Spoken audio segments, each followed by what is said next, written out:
Шопов отне от Пищевич. Моментално подаване за Годин Коелипо, който в случай успя да се измъкне от Асен Георгиев. Възможност за Коелипо, възможност за ЦСК. Резултата е изравнен. 15 минути след като станахме свидетели на автогол от Лиам Купър, Годин Коелипо се разписва в четвърти пореден двубой и ЦСК отговаря на предизвикателството.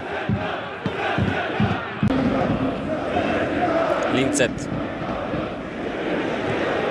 Този път видяхме подаване от Линцет към Шопов. Коелипо 1-1.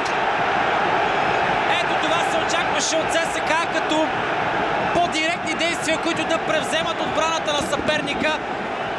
А човека във форма нямаше нужда от втора покана. Годин Коелипо изравнява резултата. Комбинира с Ахмет Ахмеров. Подаването обаче не стигна до централния нападател. Той сподели, че ЦСК е най-големият отбор в България и двубоят е много по-специален за него. Но той съотборниците му ще излязат за победа. Годин Коелипо обаче може да промени техните планове и изпраща топката в мрежата, но има вдигнат флаг за засада. Поне едно попадение. Шопов.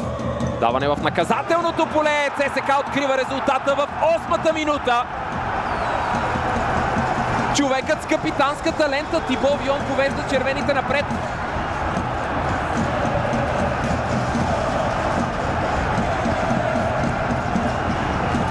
Седмата минута. Сега обаче споменатите двама футболисти не са на терена, така че други герои трябва да се покажат. В зелено и в бяло възможност за Шопов и 1-0 за ЦСК.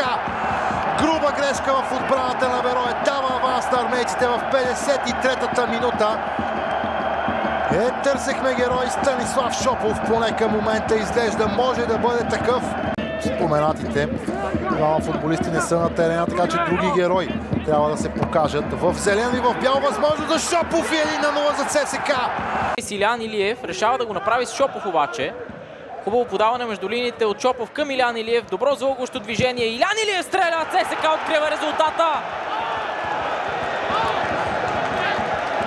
14-та минута армейците материализират превъзходството си по отношение на владението на топката най-вече, а с първата си по-сериозна опасност хвърлят в екстаз червената публика. От себе си има Сейни Санянк, той обаче решава да изведе Иван Тасев, който е в наказателното поле. Шанс за Тасев! 2-0! Свързано с позицията на Ивайло Видев, може би само да гадаем. Тук обаче Янис Карабельов е преодолян. Поне с подаването, след това застава срещу Фаетон. Фаетон обаче е силен на дрибъл и намира Шопов! Гол! 2-0, няма да има радост от Станислав Шопов. Той носи Ботев Пловдив в сърцето си и се разписва иронично или не точно пред привържениците на канарчетата.